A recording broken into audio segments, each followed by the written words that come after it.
आज आन्दोलनको 100 दिन बितिसकेका छ।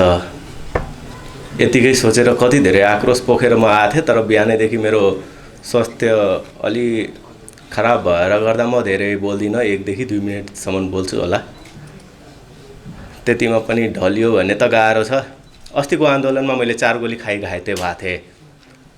यो मेरो आँखा मेटलमाथि नै राखिरहेको छ अहिले पनि। अब आँखैमा गोली लागेपछि, एउटा टाउकोमा लागेपछि धेरैभन्दा धेरै 1 मिनेट बोल्छु होला। सायद त्यो पनि सकिदिन जस्तो गाह्रो हुन थाल्यो अहिलेदेखि। बिहानैदेखि नै गाह्रो हुँदै थियो। म माफी चाहन्छु। हस्।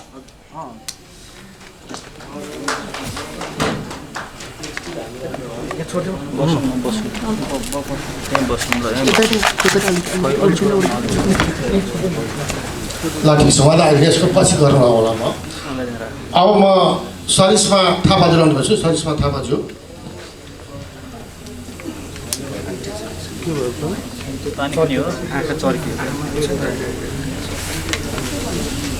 पानी पनि हो, पानी